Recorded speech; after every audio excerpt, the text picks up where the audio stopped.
எப்படியா காணாம போவோம்?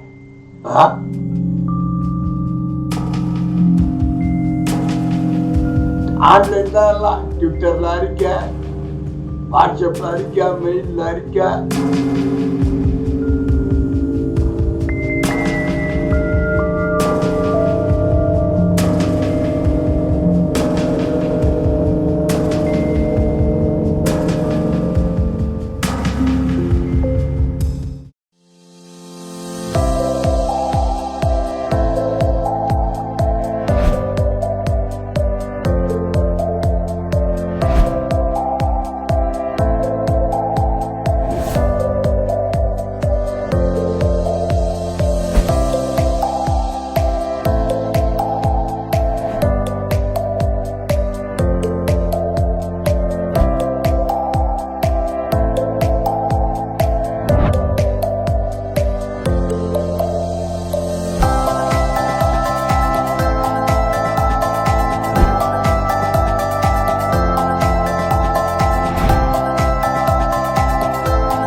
திருச்சி வாழ் மக்களுக்கு, ஓட்டடிச்ச மக்களுக்கு நன்றி தெரிவித்துக்காக போயிருந்தார். ராஜினாமா பண்ற தொகுதி, ராஜினாமா பண்ற தொகுதிக்கு வாக்களித்த மக்களுக்கு நன்றி தெரிவிக்க போனவரு அவர் இன்னும் முதல்வரான நினைப்பிலே இல்லாம ஸ்டாலின் ஸ்டாலின் ஸ்டாலின் பேசிக்கிறார்.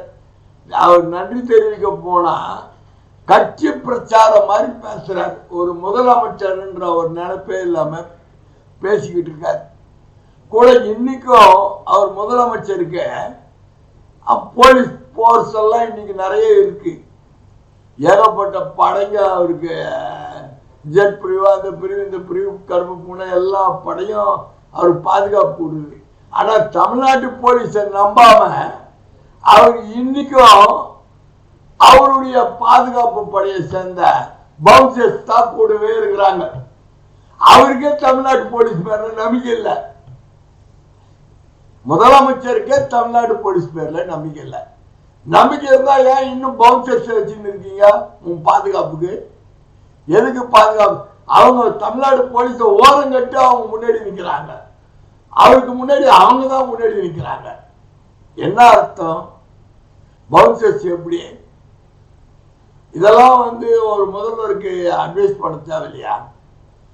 சொல்றாங்க நல்ல. ஆனா ஒண்ணு, அவர் மீட்டிங் நிறைய பேசணும். நிறைய பேசினாத்தான் ஸ்டாலின் ஸ்டாலின் தீய சக்தி தீய சக்தி தீய சக்தி தீய சக்தி, அந்த தீய சக்தியில ஜெயிச்சவங்களை வச்சுதான் நீ ஆட்சி அமைச்சிருக்கிற. கோமா ஸ்டேஜுக்கு போன காங்கிரஸ், கோமால இருந்த காங்கிரஸ் திமுக உயிர் கொடுத்து வச்சிருந்தது. இவரு நடமாடவே விட்டார் தமிழ்நாட்டில் காங்கிரஸ். ஆமா, அரசாங்கத்தில் 2 மந்திரி பதவி, திருச்சாவுக்கு கொடுப்பாங்க எம்பி பதவி. இவர் மத்திய அரசாங்கத்தோட தொடர்புள்ள இருப்பாரு. பார்த்தா சிதம்பரம் லவ் பண்ணாரு. மறுநாளுக்கு இவங்க போய் கேட்குறாங்க. உடனே கேட்ட உடனே அறிவிப்பு வெளியே வருது.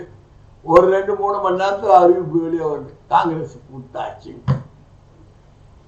அங்க நடாட்ட காங்கிரஸ்ல சிவகுமார் மேகதான அணியை நான் கட்டியே தீர்வையா, எங்க ஆட்சி நடக்குதுயா தமிழ்நாட்டில். திமுக ஆட்சி ஸ்டாலின் தான் கட்ட விட மாட்டார், எதிர்ப்பார். எங்க ஆட்சி நடக்குது அப்படின்னு அவர் 2 மினிஸ்டர் ஆதரவு கொடுத்துட்டு, 4-5 பேர் ஆதரவு கொடுத்துட்டு அவங்க ஆட்சி நடக்குதான். என்னையா நடக்குது தமிழ்நாட்டில்? கர்நாடகாரம் அவங்க ஆட்சி நடக்குதுன்றான். இப்ப தமிழக மக்களுக்கு என்ன சொல்ல போறாரு முதல்வர் இந்த மேகதாது பிரச்சனைக்கு?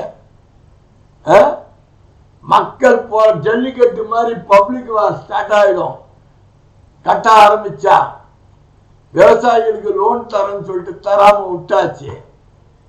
அது ஒரு பக்கம். கோமா ஸ்டேஜில் இருந்த காங்கிரஸுக்கு உயிர் ஊட்டம் கொடுத்து அப்படியே வச்சு நின்றாரு ஸ்டாலின், கலைஞர் ஸ்டாலின் எல்லாம்.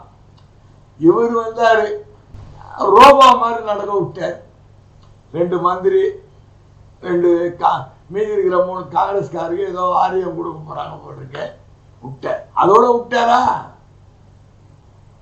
ஒரு எம்பி சீட் மேல எம்பி சீட்டையும் கொடுத்து விட்டார். கேட்ட உடனே ஏகப்பட்ட பிரச்சனைகளை சந்திக்க வேண்டிய சூழ்நிலை இருக்குது. இந்த நிலையில ஈவி ஆபீஸ்ல இருக்கிற முக்கியமான ஹார்ட் டிஸ்க் எல்லாம் காணுமா? எப்படியா காணாம போவோம்? நயா நடக்குது. அது ஒரு பெரிய குண்டை தூக்கி கொட்டி போடுறாங்க. நட பக்கம் சட்டம் ஒழுங்கு பிரச்சனை டெய்லி நடக்குது. அதை என்ன இரும்புக்காரங்க கொண்டு அடக்கிறாரோ இல்லை காவல்துறை இவரை அடக்கிறாங்களோ தெரியல.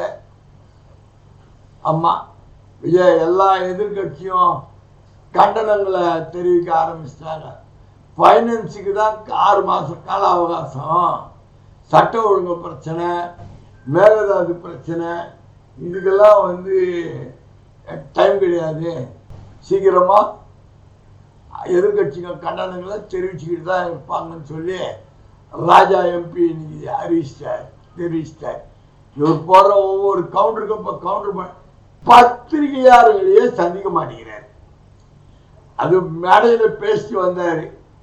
அதுதான் எங்கேயா ஒரு மாதம் சிஎம் ஆனவர் மக்களுக்கு என்ன செய்ய போகிறேன், என்ன நடவடிக்கை எடுக்க போகிறோம், ஒரு ப்ரெஸ் மீட்டும் கிடையாது. ஆன்லைன் தான் எல்லாம். ட்விட்டரில் அறிக்கை, வாட்ஸ்அப்பில் அறிக்கை, மெயிலில் அறிக்கை, எல்லாம் இன்ஸ்டாகிராம் தான் எல்லாம். விஞ்ஞான உலகம். ப்ரெஸ் எல்லாம் இவர் நம்பலை. பத்திரிகையாளர்கள்லாம் கவுத்து விட்டுருவாங்களாம். அது கேள்வி கேட்டு பதில் சொல்ல முடியாமல் போயிடுமா. பார்ப்போம். இவர் அடுத்த கட்ட நடவடிக்கைங்க போயிட்டு இருக்கு. இனி அடுத்த காணொலியில் சந்திப்போம்.